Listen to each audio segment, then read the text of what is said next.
In a world overflowing with distractions, we seek meaning. How do we transform ambition into something deeper, into true fulfillment? I'm Sam Pepin, CEO of Course Educa, and I've spent years helping businesses succeed by connecting their goals to something bigger. On the Meaningful podcast, we explore not just how to win in business, but how to grow as individuals. Through conversation with thought leaders, innovators, and everyday heroes, we uncover the stories that drive us towards something greater. Whether you're striving for success, seeking purpose, or just looking for the next steps in your journey, this podcast is your guide to navigating the intersection of ambition, growth, and meaning. So please join me and our incredible guests as we redefine what's possible in both business and life. Enjoy.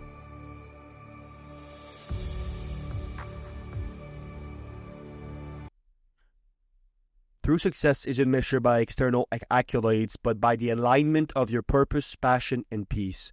Welcome to Meaningful Podcast. I'm your host, Sam Pepin, and today we're exploring three powerful themes: redefining success beyond achievements, the power of intuition in leaderships, and cultivating peaceful productivity. Our guest today is Glenda Chen, a former high-powered corporate executive turned transformational coach and founder of Phoenix Realms. After a near-death experience forcing her to reassess what truly matters, she embarked on a journey to help high achievers break free from burnout, release inner judgments, and step into authentic, fulfilling success. Through Theta Collective, Glenda blends science-backed framework with intuitive guidance to empower professionals to lead with clarity, purpose, and well-being. If you enjoyed this discussion, please let the world know with a like, a small review, or even a quick share. Your supports help more people find meaningful content just like this. Let's begin. Miss Glenda Chen, welcome on a Meaningful Podcast. How are you doing? I'm doing well. Thank you, Sam. Thank you for having me here. Absolutely. Well, we're very glad to platform you, and what you're doing is very, very important and aligned with our own mission. So we're very glad to have you here. To kick us off, tell us more about Phoenix Realms. Yeah. So Phoenix Realm is a place that I want to provide a safe sanctuary for high achievers, entrepreneurs, professionals, for them to raise themselves up from burnout and to really reclaim their brilliance. And I noticed that, you see, the world around us is getting so broken. People are getting angrier and angrier. And there's a reason behind it.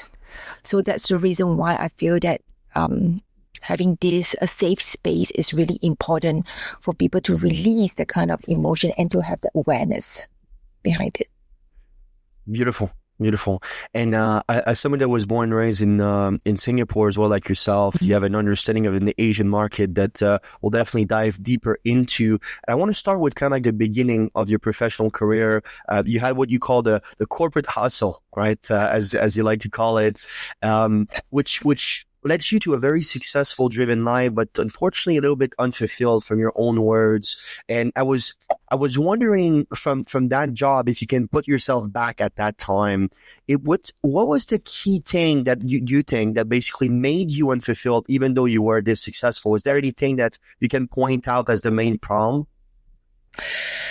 Yes, I would say that, okay, like you point out earlier on, in the culture in Asia, we are all born and raised. You must have a good education. And from this education, you go into big corporation and get that job. Then you're all set in life. And the way that we are brought up to define success is that you have the ability to get housing, and it's not just any house, any properties, location of the properties, the type of cars you drive. And these are some of the external stuff that the society put a yardstick on to define you where you are successful. And of course, not forgetting the title on the name card. Yeah. I think I'm just, although I know that it's very cliche to say this, I've been programmed to climb that corporate ladders. And it took me an accident for me to realize that, hey, I'm actually not fulfilled. I feel empty because the higher that I climb, I feel that, hey, what am I doing? And I feel guilty about it, in fact, because I feel that it's getting more hustle. There are more politics. You heard about office politics a lot. Why is that so? Because lack of security. I don't feel safe. So people start to, create something and to put each other down so that they are able to elevate themselves up. This is how I put it in very simple terms as politics. So all these things, I realize that it creates a kind of emotional stress on me. And I realized that, yes, although monetary wise, we get that so-called fulfillment. However, it's not really fulfilled mentally. Yes. And makes sense. Yes. And I realized that a lot of us is actually projecting on each other. It's like, okay, because we are not happy and, external is always a projection of internal. And this cycle goes on and on. Right. So, yes. Yeah. So to answer your question, what creates that kind of unfulfillment is really this thing. And also, I start to question myself, like, who am I? Because there's this, I don't know whether there's a point of time that you ask yourself this question, like, who am I? But I was being thrown because someone asked me a question when I passed my name card to him and say, hey, I represent this company. This is my title. This is my name. And this person looked at me and say, so who are you actually? I was like, what do you mean? And interestingly, he asked me, he said that if, let's say, I do not, he's a very playful gentleman. So he said that, treat me like an alien. Just describe to me, who is Glenda? So I realized that at the moment I was caught. Like, if I'm not my title, if I'm not a daughter, a wife, who exactly is Glenda? Yeah. So, interesting. Yeah. So you had a very stereotypical, basically, success lives as a high-powered, obviously corporate executive, and it looked very good from the outside, but something was perhaps missing. I'm just quoting you here, but I think that is beautiful to summarize it. But quoting yourself, my aggressive pursuit of business success brought accolades, promotion, and financial rewards, yet it left me increasingly unfulfilled. And I think that's not only what you feel is very, very common. And I can speak about this because obviously I'm on the other side of the world in North America. And this performance first world is something that is polluting, truly, the world to a point where very few, I think, understands it. But for your case specifically, there was a very, very major, basically, turning points, and that you call the wake up call, perhaps. and I would love for you to explain basically what that turning points and wake up call was, because that changed everything. It's very significant to your story. So please elaborate on it. Yes. So that wake up call was that I was on a business trip in London, and because London is 8 hours behind Singapore. So that was about in the morning, London in the morning, and which translates to late afternoon in Singapore. And I was picking up a business call. I was crossing the road while picking up a business phone call, without realizing that there is an oncoming traffic and there is a bus heading towards me. So I I was able to escape that accident in a way, but I was kind of like knocked slightly, but I escaped unhurt. And Sure. At that moment, that was my major wake up call. Reason is because before my business call, my mom called me. And I was halfway through a conversation with her. I said, hey, Mom, I have a business call I need to pick up. I have to pick up this call. And I cut her off and pick up a business call. I think at the moment, after the accident or incident, I returned back to the hotel in the evening. And I started, for a moment when you are in that shock, you just have to calm yourself and, recollect yourself. Sure. And I have a flashback. I was just thinking that might be the last conversation I had with my mom. And instead, I chose to pick up a business call. And I realized that for the past 15 years in my career, because I was in finance, it's a very stressful environment. I was always putting my clients' needs before my family needs, or even my own needs. Sure. And it's always in that fight or flight mode. Yes. And I'm always very intense. Like during that period, some of my friends were saying, you're so intense. Yes, because I'm always thinking about work.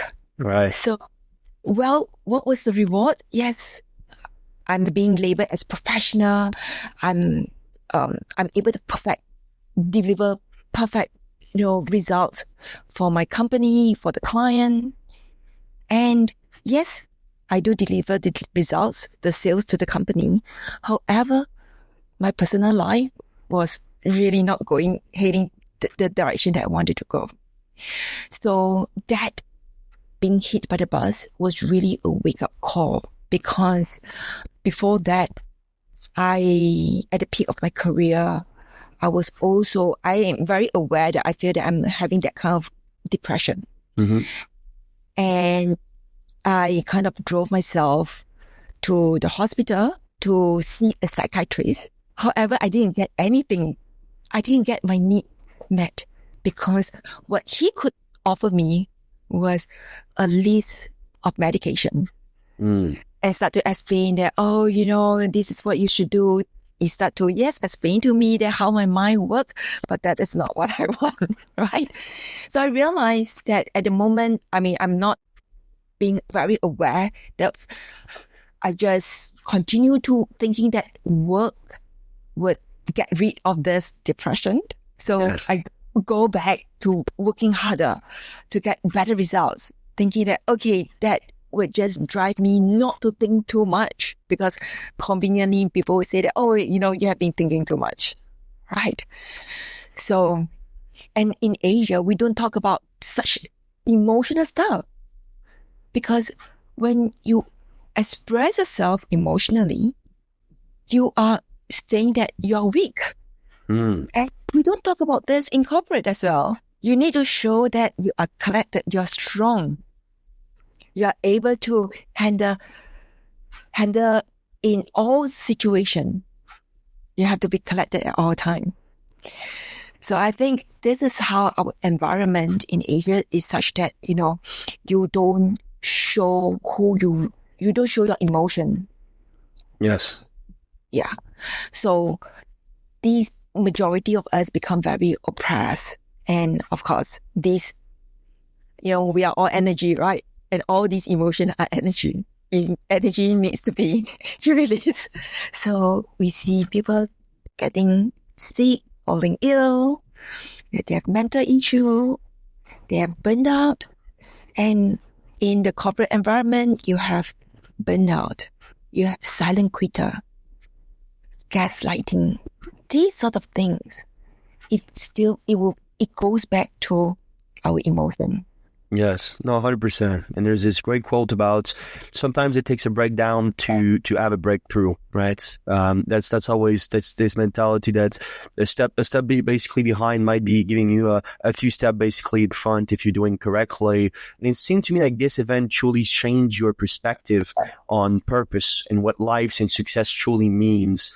And truly, I believe from your work that you rediscovered purpose in a way that was a major mindset shift from external, basically, rewards and achievements to inner fulfillment. Tell me more about basically what was the first steps that you took to make sure that you redefine that sense of purpose after that transformation of yours. Yeah. Majority of us, when such crisis happen, we start to question, we start to have lots of questions and start, what is my purpose in life?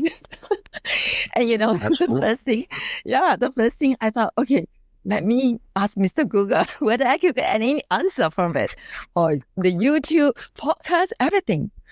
So the first thing I realized is my environment. So I purposefully think and know that I need to have a different conversation. I need to know or have a different conversation with people, not people from the finance. I wanted to understand, to expand my mind. So the first thing I got on is to invest in myself, to get to know who am I at the core. Because without knowing who am I would not know what my purpose is, right? Because so many of us, we thought that, okay, we need to search for that purpose. But that purpose will not just appear suddenly. It is basically life. It's a journey. It's a quest. It's a work in progress. Yes, it's always work in progress.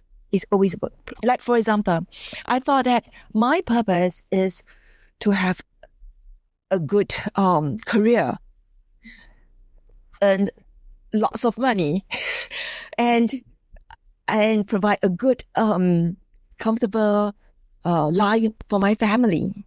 Yes, I know I want to have a comfortable life for my family, but that is not really that purpose, right? Because through my journey, I know that every one of us, we are not here by accident. We are here to really contribute to each and every one of us, to the world, to the society. Yeah. So that purpose itself, I realized that is to find that purpose, I need to know who I am, then where I am, then with where I am, where I'm going. That is that whole package of the purpose. Beautiful. And when you're thinking about basically what it means to have inner fulfillment, tell me more for yourself, or obviously on a personal standpoint, when you're thinking about what it means to be fulfilled, what it means to be basically happy, perhaps, which is an overarching terms to describe purpose and just basically hope, and I suppose a couple of other things. When you're thinking about what it means to be to have basically inner fulfillment, tell me more about how you were able to find it within yourself after you basically know who you were and you find that purpose. How were you able to unleash it in a way that can basically that can grant you inner fulfillment in the first place? And tell me more about that quest of yours, which is so central to your life. Yeah. So I think having that purpose itself, I kind of start to understand who I am. And I start to release a lot of that hidden emotion. Like, for example, majority of us over here who admit that they are perfectionists. I mean, I do to some certain extent. I mean, I have to shed that identity, the old identity of perfectionism, and release that kind of wounded emotion so that I could add on that positive thought, positive emotion on myself. And I realized that by doing this, I'm able to get that inner fulfillment.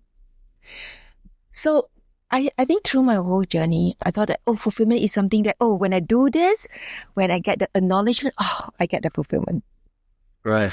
Yes, it could be true for a short period of time. I'm not saying that we don't need the external recognition. Yes, we still need a certain type of recognition from the external. However, the majority part of that fulfillment actually comes from the inside. And because I realized that there are so many of the inner critic, the inner ego that is playing out, and the inner child that is like the bull in the china shop controlling my life, I did not get that fulfillment that I want. So if I may say to any listener, that fulfillment is to really first to kind of dive in to our inner emotion, because there are a lot of this emotion that is stuck in our unconscious mind. And it's always, if we didn't clear this, it's going to cross-contextualize in all areas of life. Yeah. And Absolutely. yeah. And also the fulfillment is not just one areas of life. It's all areas of life.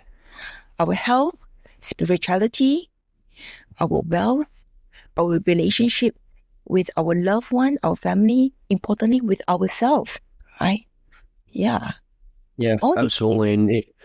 And Buddha, I think, said it very well, which is your job is to discover the world and then with all your heart, give yourself to it. And that's a lot of what you're doing with, obviously, Phoenix Realms. It's empowering others to rise up basically above burnouts and other causes, basically, of this performance first world. Tell me more about what is the biggest mindset shift that professionals needs to make to escape burnout and find sustainable success, in your opinion? The number one mindset that they need to shift is to really first to really, okay, I would say that to be open, we have to first be open about it and to understand that there are a lot of things we don't know what we don't know. And yeah, because in the corporate setting, we have been chasing a lot on strategy, the how-to. However, without that right mindset to apply it onto the strategy, that strategy will not work. Make sense? Yeah. Yes. So the number one, changes is really to be open and also to find that alignment with self, aligned with our values, aligned with who we are, so we are able to take and aligned with our emotions, so we can take the aligned, inspired action. So we have the right attitude to do what we are doing. Yes. And in fact, and the reason why I kind of want to create, in fact, I would take this as like a movement, Phoenix Round as a movement, in the sense that I really wish corporate would kind of embrace more of this kind of like personal development onto the staff, the kind of mindset thinking. You also mentioned in the podcast, one of the hardest thing people do is to think, right? Mm-hmm. Absolutely. Majority of us do not think. When I say thinking, it's really thinking of a lot of time we thought that we are thinking, but it's not. It's just the mind having that kind of activities.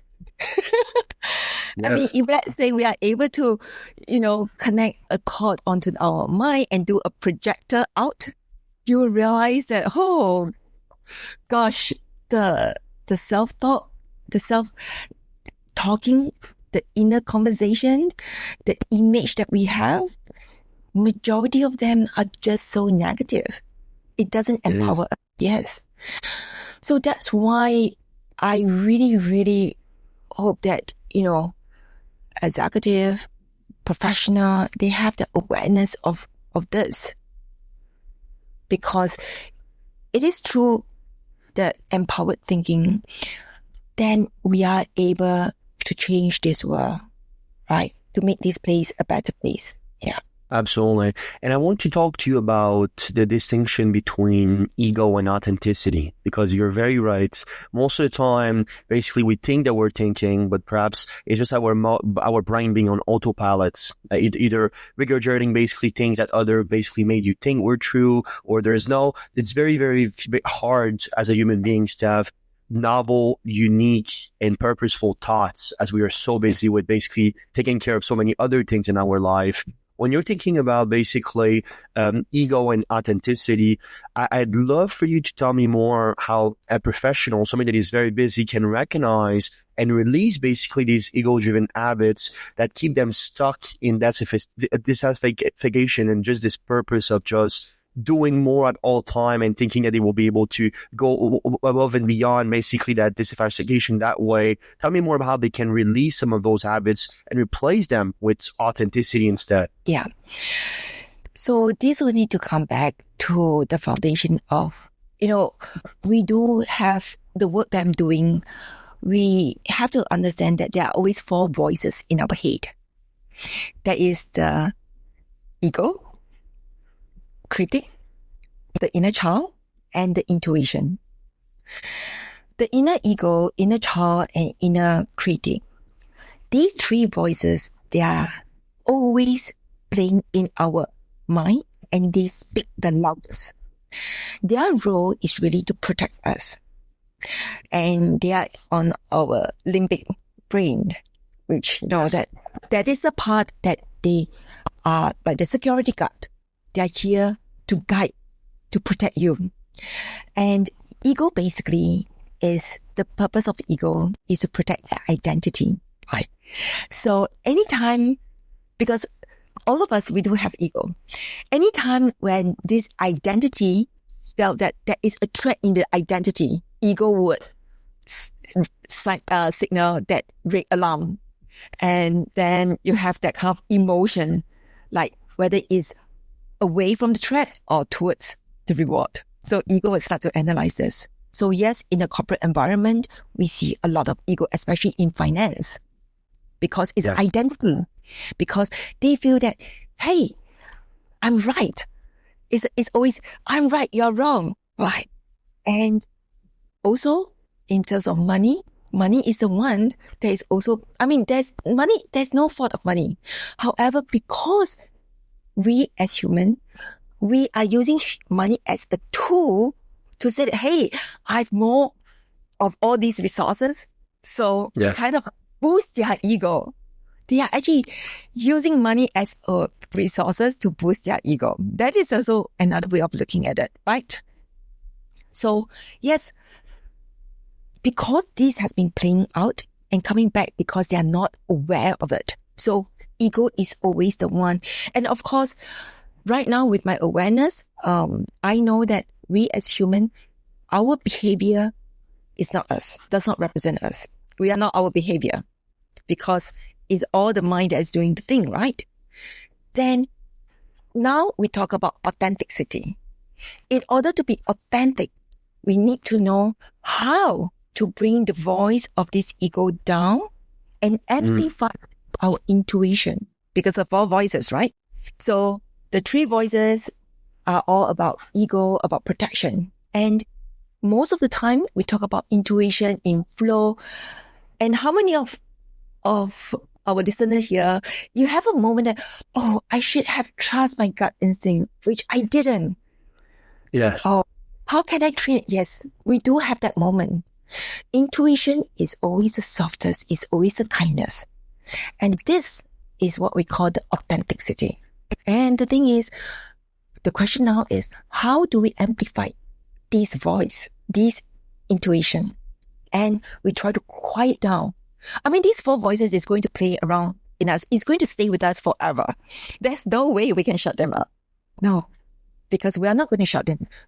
But we need to learn how to make use of them as a tools and to recognize it. So yes. I know that in the early part of my journey, I have to verbalize and talk to myself of all these 4 characters. Yeah. So it's a journey. It's a very interesting journey. It is a journey, but you're right. It starts with self-awareness, and I love your descriptions of the 4 voices. Actually, it's something that I wasn't fully aware of, and now that you explain it, it makes a lot of sense. Typically, to protect us, there's the critics and the ego voice that will just tell you that, hey, be careful of this. It's I call it the little voice. I call it my big voice is my intuition, my little voice is my ego. And that little voice is one in which you need to be able to master, because if you don't master it, it will master you for sure. And it can be very dangerous. You're talking about a new process, a new model for productivity, and perhaps redefining success, which is peaceful productivity, which is very, very interesting. And I'd love to dive deeper into it with you. It reminds me of the quote by Alan Morgenstern, which is, work smarter, not harder, is something that we hear very often, but is so key. When you're thinking about this old model, which is the grind, and it's obviously very unsustainable, and we've been seeing this probably ever since the French revolutions. When you're thinking about this new model now of peaceful productivity and what it stands for, what are the core principles behind it, and how can professionals start to implement them today? Yeah. So the core principle behind it, basically it boils down to, I actually do have three pillars. It's aligned, elevate, and prosper. Now, in order to align, before the alignment itself, it still boils out to that kind of awareness first, right? So we recognize that there's all these voices going on. It comes back to that emotion, because it's that emotion that is playing out end of the day. And do you recognize, or can you remember a time where you are in a maybe working situation, or you're in conversation with someone, and because of some disagreement, that there's this intense moment, right? I mean, it always happens in that workspace a lot, right? Yes. And you have that kind of emotion. You feel you are not recognized. You feel resentment, and you feel frustrated. All this kind of emotion, they affect our productivity, because we can't think. We shut down. And that, to the corporate world, is not productive. Because imagine, like, why we say work smarter and not harder. And why is it that people burn out? You have to spend more time in the office. It's basically, if you look back, right now, as I'm speaking to you, I'm also thinking back some of the incident that I need to spend more time justifying myself, communicating and dealing with my own emotion. Mm-hmm. And yeah, if let's say I'm able to find, have a way, like majority of us, we have a very peaceful way of working, we would be able to work in a very productive environment. We'll be more creative, because research shows that when you are happier in an environment, you become more creative, right? Yeah. So No, exactly. So this is something that I realized that they kind of like built and stack on each other, especially I'm using a lot in the corporate environment, because this is really something that I have been spending like for almost like more than half of my life in this environment. And I see that, people are saying that, oh, this environment is so toxic. There's, and we have like politics. But the thing is, all of us, we are contributing to this environment. So all of us, we have a role to play. It's not just, you and not me, because when I point the finger to one person, my mom said that remember there's always three fingers pointing back at you. Love that. Yes. No, Yeah. I think that mission of yours also serves in creating Theta Collective, which is an initiative basically that seems to be coming out soon, which is truly, in your words, integrating science and nutrition for transformations, right? Yeah. And you blend a lot of neuroscientific backed basically framework, which we love. That's also what we do basically at our organizations, and basically intuitive e-links to guide professional towards alignment and clarity. I think it was Carl Jung basically saying that the greatest gift you can give yourself is self-awareness, right? Everything starts with being aware. But I'm really, really I really want to pick your brain on how do you think that Theta Collective will be able to use both signs and intuitions to help professional to achieve such a transformation? What's the magic secret sauce behind it, perhaps? Yes. So one of the things, because earlier on I mentioned so much about emotion. You see, Yes. I this is my own journey, and I do believe and I've witnessed that without us going to that root cause of what is holding us back, we will always be walking 3 steps forwards and 2 steps back. So Sure. first of all, I would take the client through understanding their root cause. This is really in the subconscious level, because our mind is always conscious and unconscious, right? Conscious level, we know what we want, but it's the unconscious that really help us get what we really want. Right. So this is the part that I would kind of like, try to clean up whatever emotion for the client and to help them to aware and reinstall, based on hypnotherapy, hypnosis, and reinstall in the subconscious mind.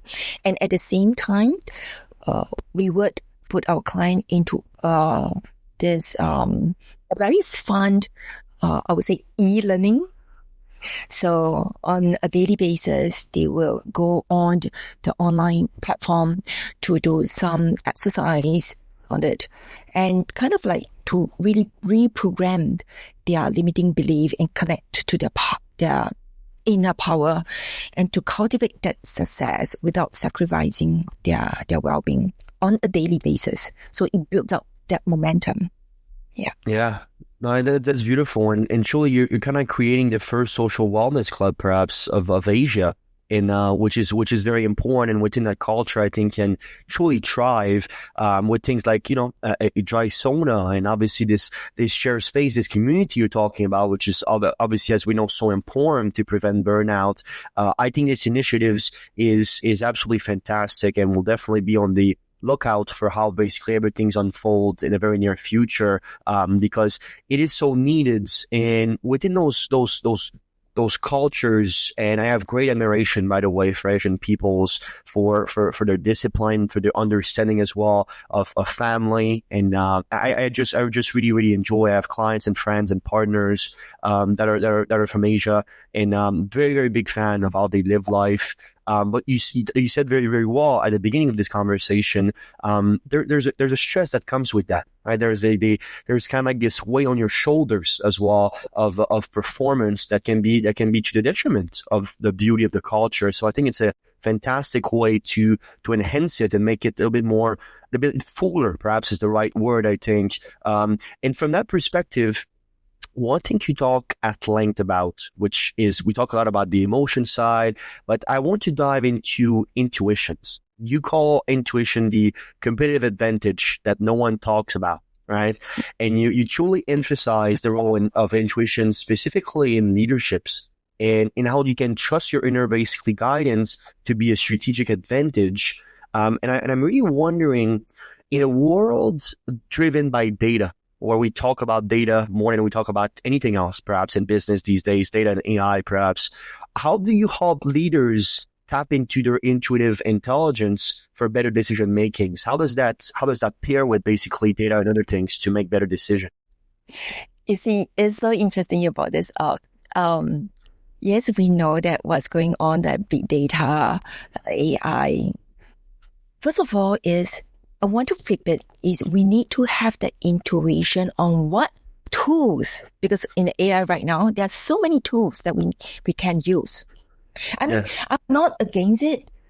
I feel that AI is also a huge leap that was being developed or is still developing by us, by the human, right? Mm-hmm. So this shows that, yes, we need to make use. We need to have the intelligence to make use of them to help us so that it kind of shrink the amount of time to make us more productive in the summary. So it free us the time to do some other things that we love to do. And intuition is something that we can't, like, your intuition is unique to you, just like the intuition is unique to me. If you put all these successful multi-billions entrepreneur, your Elon Musk, your Jeff Bezos, Steve Jobs, all these people, I would say, because I think I read a book, they do have that intuition, that business acumen. Why we talk about business acumen is actually intuition, right? All these needs to be trained and sharpened, right? Steve Jobs, I know that he's also a very spiritual person in a way. Yes. I mean, he basically changed the life of every one of us with Apple phone, right? And we are able to do this podcast is also because of the technology as well. So yes. So I would say that as a leader, we can't just, because a leader is someone to lead. By having that unique intuition, you are able to make that decision in a very calm manner and not reactive, because it's either we are reactive or we respond. And what a good leader would be to respond to a situation, making that right decision. Because when we don't have that intuition, we don't trust that intuition, we might make that wrong decision, right? So for a leader itself, yes, intuition is definitely powerful. And in fact, because of my job, my role, I interact a lot with those very successful multi-billion entrepreneurs. And quite a handful of them, they practice mindfulness. Like Chinese, they meditate in their own way. They do have, like in the afternoon, they do take afternoon power nap. Their power nap is basically a form of resting, resetting themselves. Interesting. Yes. Chinese, they practice like Tai Chi, Qigong, all this. It's also to kind of balance their chakra, to have that alignment, so they are able to tap into the source. So they are able to do and perform how source sees them. Yeah. And I want to circle back on this. It's I know that Dean Koontz, I think is how you pronounce his last name, said that intuition is seeing with the soul, which is quite beautiful. How big spirituality plays a role in your process as your own basically self-growth as a person, but also how you help others to basically seek that clarity? Are you a deeply spiritual person, and is that playing a role basically within the process of yours? I would say that I'm always on a journey for spirituality. Sure. And for me itself, yes, I always want to connect back to the source. And spirituality is not religion. Yep. I always two different things. Yes, they are two different things. In fact, religion needs spirituality. What is the meaning of spirituality? In my definition, is we are all spirit. Is to embrace that inner being, the inner self. Because there is this, I always believe that there is this inner wisdom in us that knows best. However, because of the unawareness, we keep pressing this inner man down. Because this ego says, no, I know it all. I can do this. I don't need you. Right. So spirituality is really to allow our inner man to raise up so we can be authentic. And in fact, I see a lot, pardon me saying, a lot of people in the social media say, oh, I want to be authentic. I want to be authentic. Let's have that authenticity. However, how many of us can truly say that we are authentic? Right? Because without going through the whole process, without, acknowledging our wound, our shame, our guilt, that emotion, we will not be able to face our authenticity at all. So it's something that, yes, I know in our culture, no, never show who you really are. This is the way to protect ourselves. Yes, it's true. Because I'm being trained since young, never express who you really are. Because people, when my parents say people, meaning to say that the not such good people as in the business world, they will use that against you. Yeah. So it's kind of like a shield that you're building, right? Yeah, exactly. Yes, it's like you have to put on that shield, that mask, and you see, that's the reason why I feel that I'm getting tired. And you always need to say the right thing. Yes, I know socially you need to have that EQ. We keep talking about EQ. However, what exactly is EQ? Right? I mean, it really starts from us. It really starts from us. Yeah. It's to really understand, to really shut down, just like, because for women, we put on makeup. We just have to remove them to really be honest with ourselves. And you're right. You're right that that shield and that mask is one that is pretty much glorified in even in the Western culture. I think that you're talking for the Eastern culture, but I can tell you that even here, there's a lot of people that will change their story. They will make it basically always angle it in a way that benefit themselves. And some people even think that's a skills, and to a certain extent it might be in the sales settings, but on the personal side of things, like you said, sincerity, honesty, authenticity are things that you simply cannot replace. Are things that either you have it and perhaps you have a chance to acquire happiness, or you don't, and unfortunately, someday, the spiral will be basically going on the other side, and you might lose yourself, and that's very, very dangerous as we know it. And I want to talk to you about the healing process. Obviously, releasing emotional and mental blocks is also something that you talk a lot about. And you basically, from my understanding, true transformations requires letting go of limiting belief, right? In past traumas, and perhaps that unconscious basically shapes of choices is also very important to understand. I wanted to pick your brain on how basically you help professionals identify and afterwards release basically those deep-seated emotional or mental blocks that are holding them back. Because that's very, very difficult. No need to let your ego go to see that they are holding you back, but then work within yourself, do the inner work that is necessary to release them, might even be more difficult. So how do you help with such things, and what's your process of healing? So for healing itself, to make it very simply, yes, after we release, I feel that majority of the client, I do not want to say all, I would say the majority, end of the day, we end up forgive. We have to forgive ourselves if the other party, forgive about the who that kind of causes the pain in you. Because without forgiveness, we are basically still holding on, or holding that knife, holding that pain. And the thing is, if we can't release that forgiveness, we will forever be carrying that heavy luggage, and we can't go far.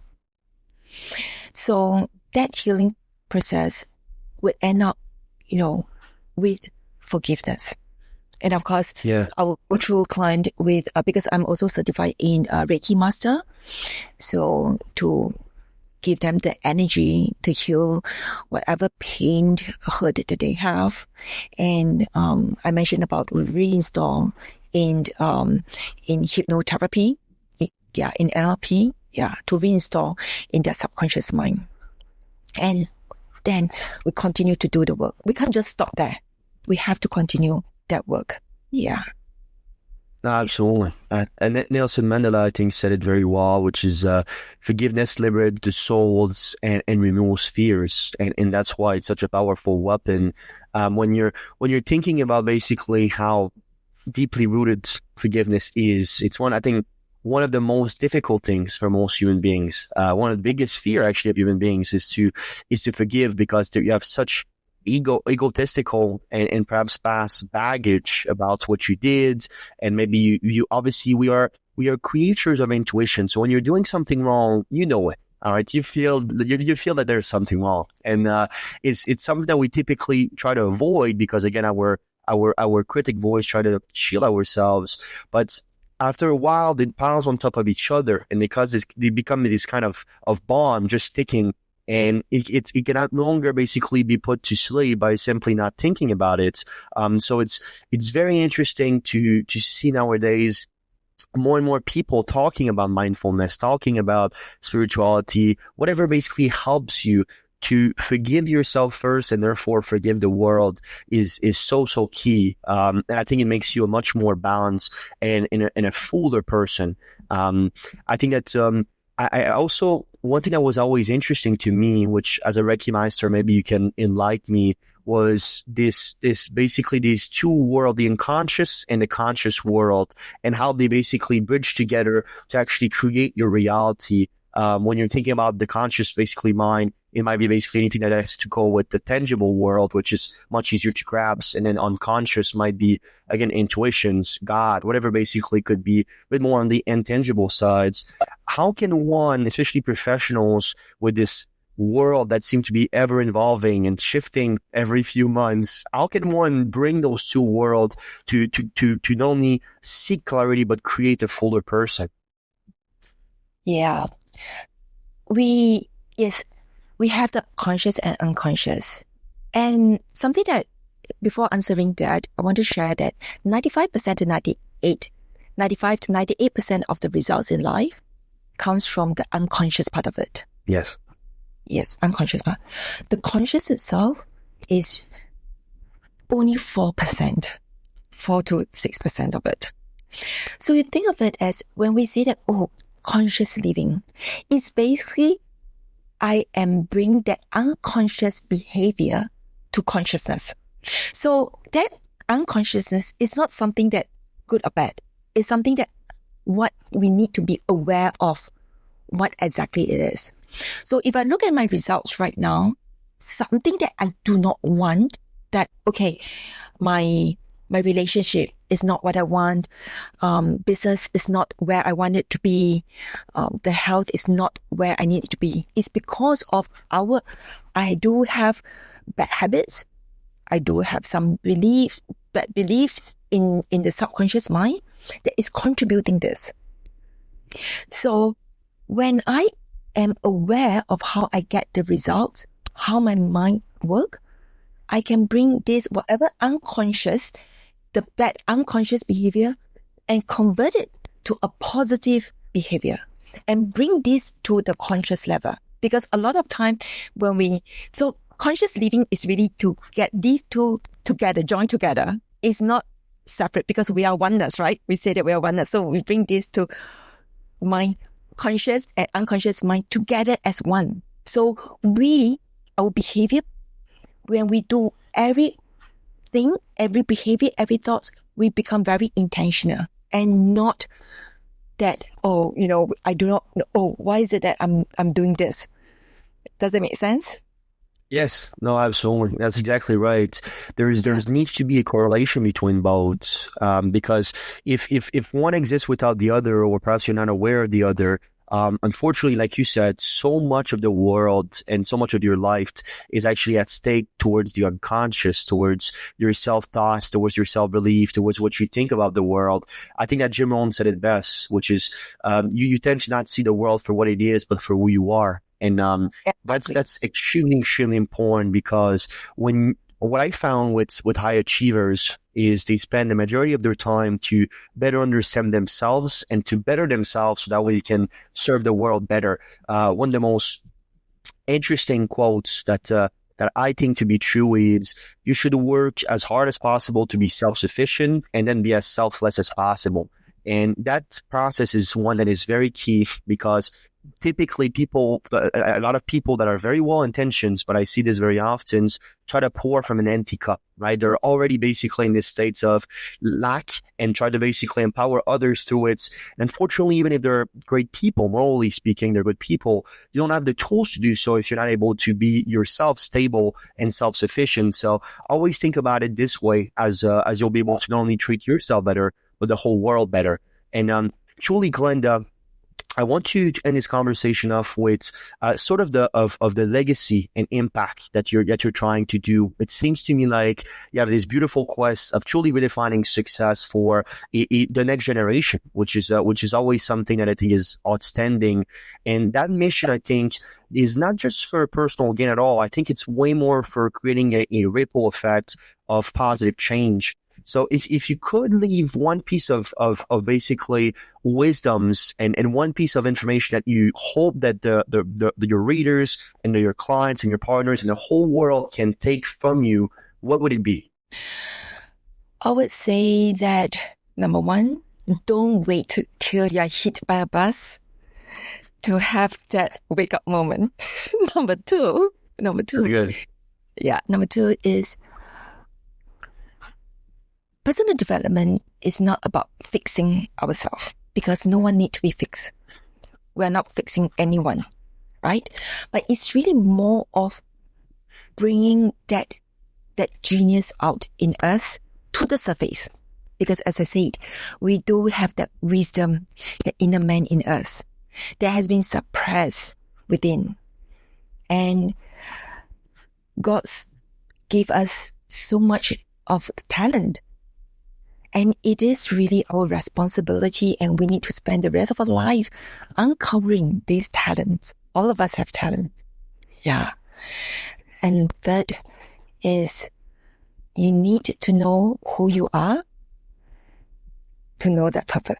Yeah. Yes. Absolutely. Well, Glenda Chen, it was an absolute pleasure to have you on the Meaningful Podcast. Always, and just as a side note for the audience, always understand that success is not the key to happiness, but happiness is the key to success.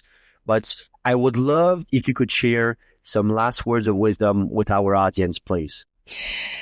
Yes. The last word is dive into the inner work of the mind and the energy, and so that you can bring that authenticity to the surface. Thank you for spending your time with us today on the Meaningful Podcast. If you enjoyed this episode, please leave a review or share it with someone who could benefit from it. And always remember, your story matters. Make it meaningful. We hope to see you next time.